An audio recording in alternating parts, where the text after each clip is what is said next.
and sit down. Hey everybody, welcome once again to Toy Talk.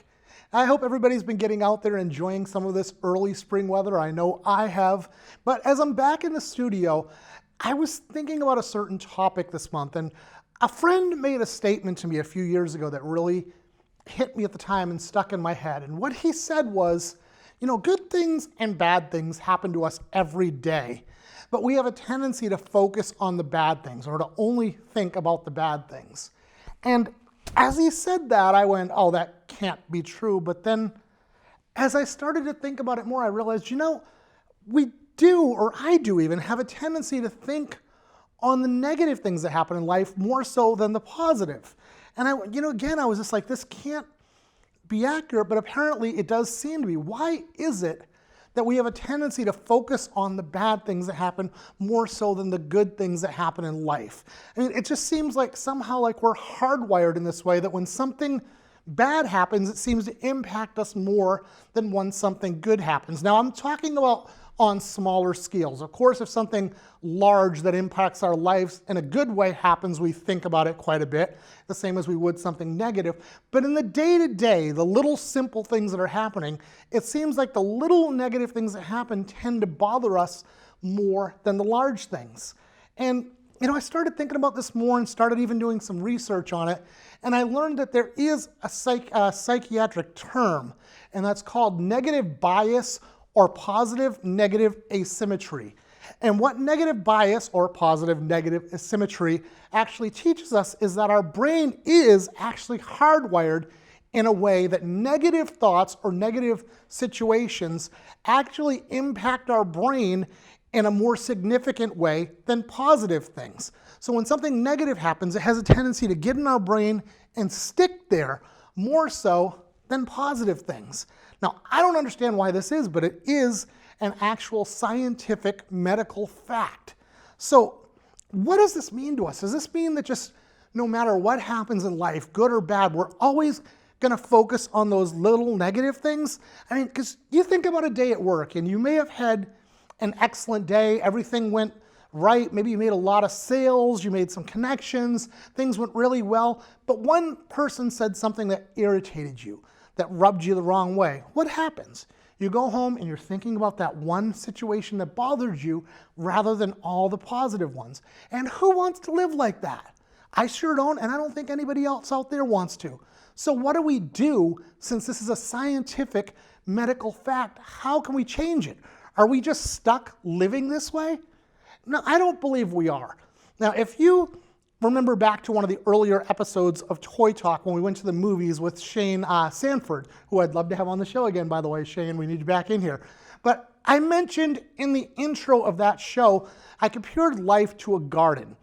And I talked about when you're growing a garden of flowers, you know, you can't just focus on the flowers. You do need to give them attention. You have to, you know, take care of the soil, you have to till it and water it and get it the right amount of sun and all these things. But no matter how well you've done taking care of the flowers, they are never going to be the dominant part of your garden if you don't take care of the weeds.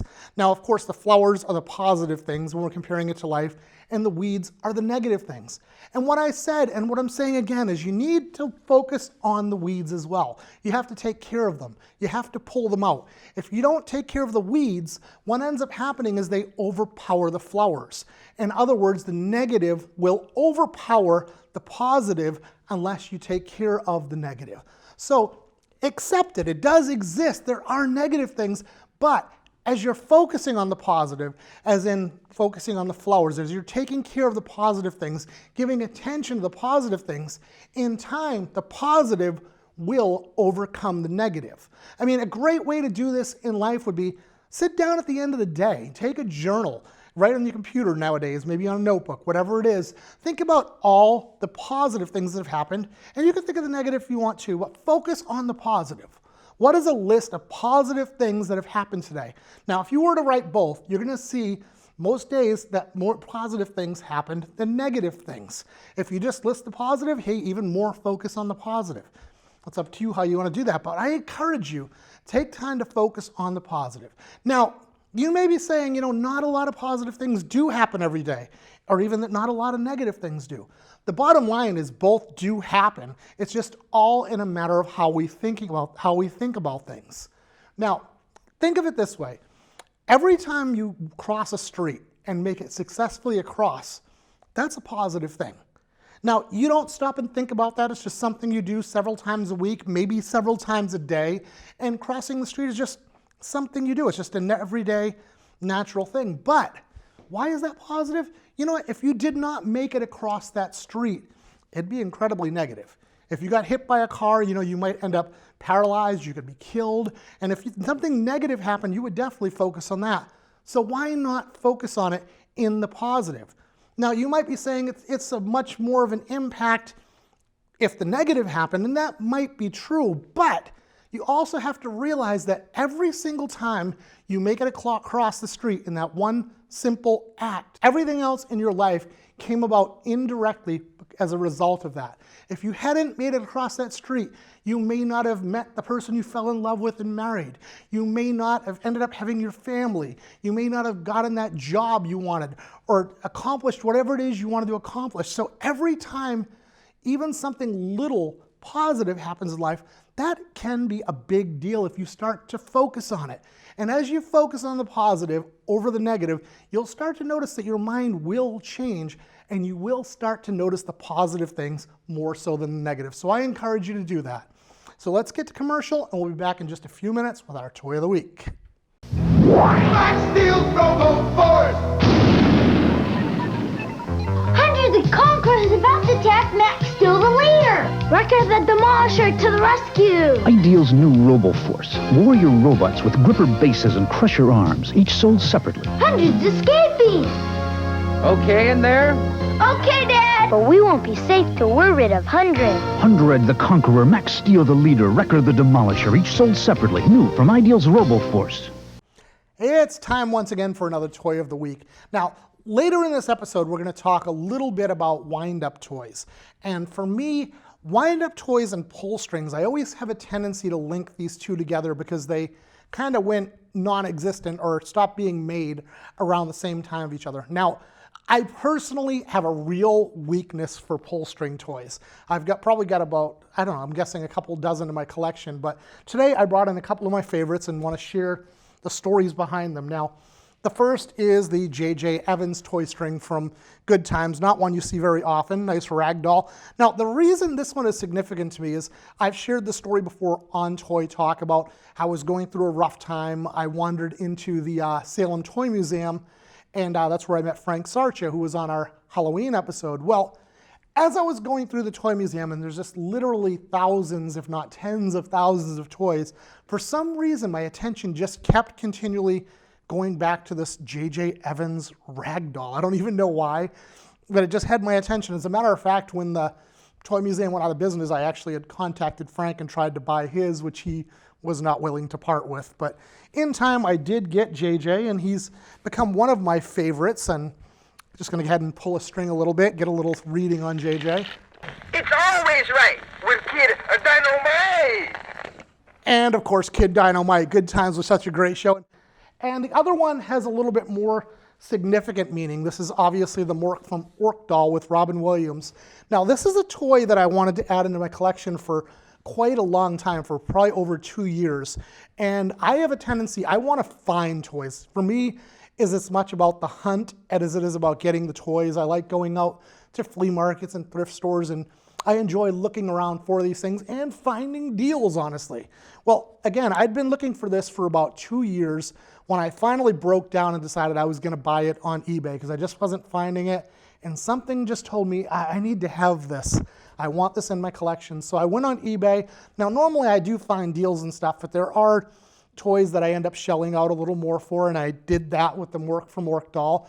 And what became significant about this is I went on, made an offer, got a deal with the guy, paid for this toy, and the day after I bought it, it came across the news that Robin Williams had died. And we all know the tragic circumstances of how his life ended. This was literally bought the day before, and it arrived it took 2 days to ship, so this arrived the day after he had died. So it's always been a It's a toy I always wanted, and it became even more significant because of the circumstances surrounding that. So we'll give him a pull as well. Nano. And of course we got the Nanu. They both have several phrases, both Mork and JJ, and they are two of my favorite toys in my entire collection, and they are definitely, for me, the crown jewels of my pull strings. Now we're going to cut to commercial one more time, and we'll be right back with our guest for this month, Kevin Mann. Jurassic Park. The dinosaurs are on a rampage, and only the JP team is tough enough to stop them. Grant fires his net launcher. Ellie launches her grappling hook. Muldoon fires a tranquilizer, each sold separately. It's happening, but only at Jurassic Park.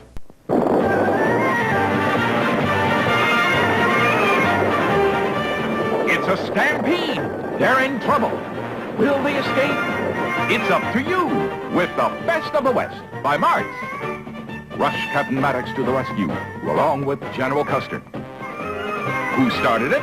Ferocious Chief Geronimo on his horse Comanche. And there's Johnny West with his horse Thunderbolt. Jay West drives the buckboard with his sister Janice, while his twin brother, riding Honcho, fires to turn the herd. There's Jane West. Can she control the covered wagon? The stampede is getting closer. Will Jane and Janice escape? It's up to you. You're the boss of the Wild West with your Best of the West collection. Each figure complete with up to 31 pieces of authentic gear. And look how you can pose Comanche. Get the Best of the West by Martz. And welcome back. And this month we are joined by a new guest, and he is the owner of Manly Toys as well as Caveman Studios. Let's all welcome Kevin Mann. Thank Kevin, you. great to have you here on Toy Talk. It's a pleasure to be here. And you know, we were talking, you were born in the same year as me, 1971. Yes. And one of the big things we were talking about is how our lives were, with toys, were very much kind of like the story in Toy Story movies. Yeah. You know, everything kind of was like, went straight from cowboy toys up to, you know, space toys. It was just this big change all of a sudden. Yeah. My childhood, growing up in the early 70s, is kind of like Andy in Toy Story. So Exactly. he had Woody, and then he traded off Woody for Buzz Lightyear. Really traded off Woody, but Buzz takes some, yeah. There's a little bit of a balance Yeah. there. But, you know, and for my childhood, it was like I grew up with kind of the sunsetting of Westerns, Yeah. and they're still around. Bonanza was on Yeah, TV. exactly. And I watched other shows. Big Valley, I think, was A another good one. way to put it. Like when I was a kid, like, you know, when I was probably about 8 or 9, like Yeah. after school, you were watching, like, you know, stuff like Gilligan's Island, and you were always watching The Lone Ranger. Yeah. You know, but then yeah. by the time we were getting closer to 10, everything became like Star Wars. Right. So You know. so that little film in 1977, I think I was about 6, that Yeah. changed the world essentially. Oh, we got some of the droids right up here. Right, R2 so and those R5. guys, yeah, so R2D2 And R5D4, and a yeah. knockoff of R2D2. I mean, yeah, they just spawned so much and changed so much of that. And it did. And I mean, all of a sudden there was shows like that all over the place. We had Battlestar Galactica. Yeah. I mean, Star Trek had been around before, Yeah. but, you know, it started to get a resurgence. You know, they made the Star Trek movie basically because Star Wars had done so well. You know, they went out and said, oh, we have something kind of like this. And so they made that god-awful Star Trek, the motion picture. But, you know, but, you know, it did bring But Star yeah, Trek yeah, back, yeah. yeah. It wasn't quite like Star Wars. It didn't have like the element of adventure, but Exactly. yeah, But yeah. getting into the toys, you did bring something from Battlestar Galactica. I did. So this is, of course, the Cylon Raider, which is the evil guy. But I Yeah. just wanted to contrast It's Johnny. a cool figure, though. It is. So I just wanted to contrast Johnny West. I had this guy when I was I think I was like 3 years old. My mom used to drop me off at a babysitter's, and she had a shoebox full of similar guys, and so she bought me a Johnny West. Yeah. And he was made by Mark's Toys. Exactly. Johnny West was the big cowboy toy of the time. He was a pretty big deal, Yeah. and so I had the cowboy and I had the horse, and later on I started getting Again, things like didn't straight out. I didn't you exactly. added. I always Yeah. have love for the cowboy. Yeah, you Yeah, kept but the cowboys, but yeah. But yeah, then things changed a little bit, and so my fascination has drifted and fondness for robots, so for Yeah. the droids and another toy line that I have on my left here. Exactly. And you had the Cylon, and then, you know, they had these little guys. I loved these, the Tommy Rascals. Tommy Rascals, yeah. And, you know, they were little wind-up toys. Yeah. These were awesome. You know, there was just such a huge, you know, the wind-up toys kind of, were becoming obsolete in a way. You know, they were like the tin ones. switching over to electronic toys in the late 70s and early 80s. But then Toby just kept releasing these little twist toys. You know, they had Bumble and Bolin, I'm sorry, Strollin' Bolin and Bumble and Boxin'. Yep, I think I have one of those. And they jump along when you twist them. Yeah. Exactly, and they would just go down and try to knock over the pins. It's a little bony ball that walks right down the lane. It's funny. And I've always got a big weakness for pull string toys, and around this, that was the same time that the pull strings and the wind-up toys, they were just kind of hanging on by a thread, but this line was just so cool. Yeah. Oh, I love these. So they came out in so many different variations. Yes. And I had to hunt for some of these guys because the little guy with the gold and red, super hard to find. The different colors are harder to find. Right. Yes. So I'm always on the hunt for some of these guys.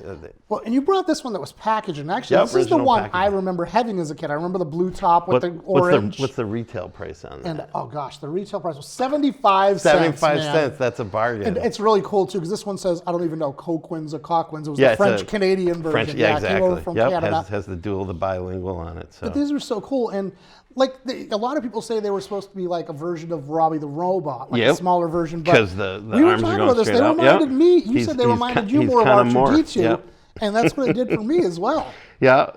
You know?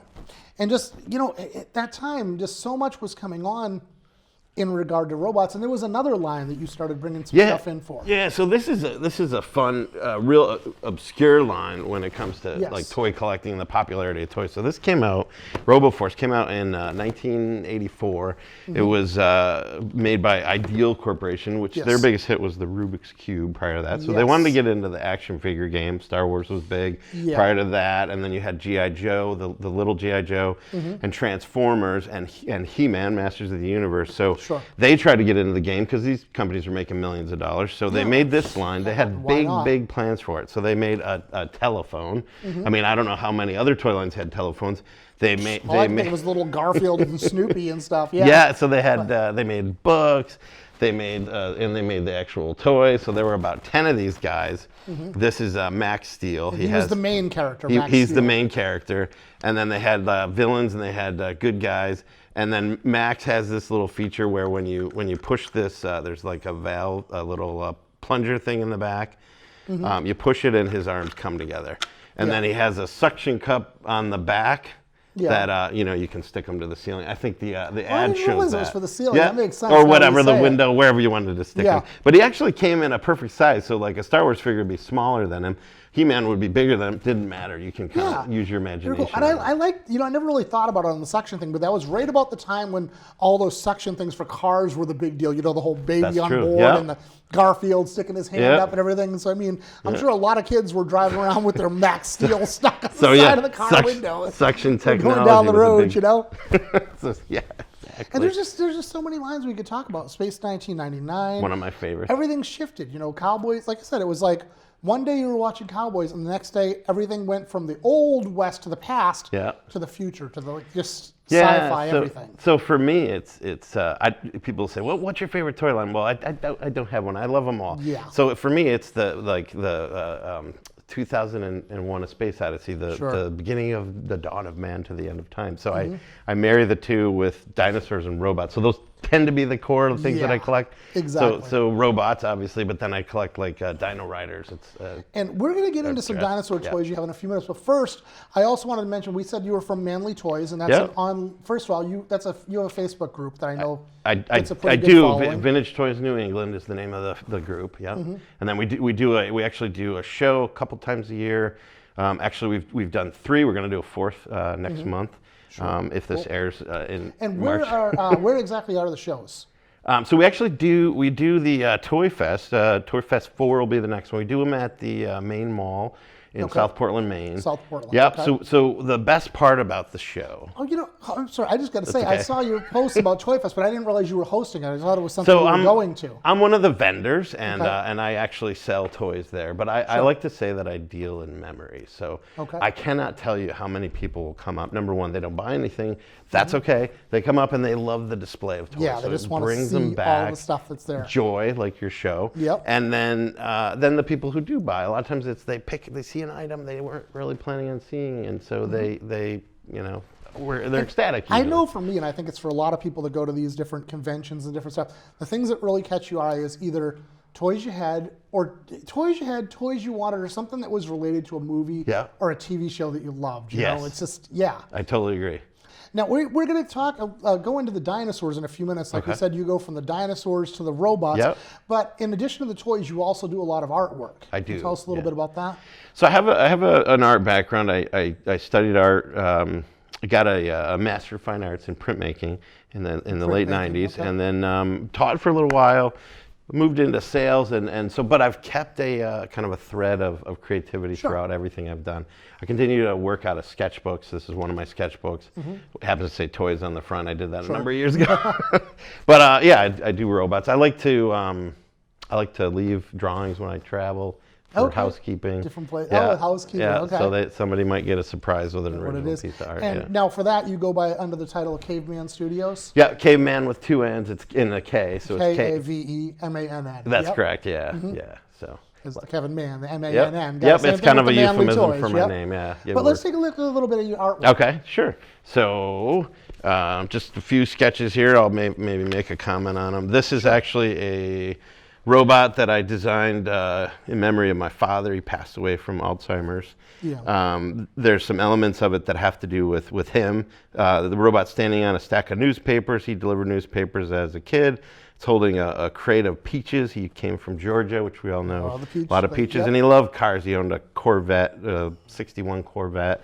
So a lot of the parts of the top of it and there's even a part in the middle, are related to cars. It's a great tribute. It's a great memory for your father. Yeah, a lot of meaning in my drawings. So another drawing here I have is from I took a trip out to Texas, business trip, and so I did this dilapidated robot. It's rusting in the middle of the desert, paint peeling from it. This isn't space age meets Western. I don't know what is. You know. Right, and in fact, it has a cowboy boot on and a vest and a sheriff's star on its chest. Cool. So enough said about that. And then this is actually, so there's a lot of people on Instagram. This is the shark. Yeah, so the shark robot was a contest. A lot of people on Instagram will do these, draw in your own style. So they'll create the design.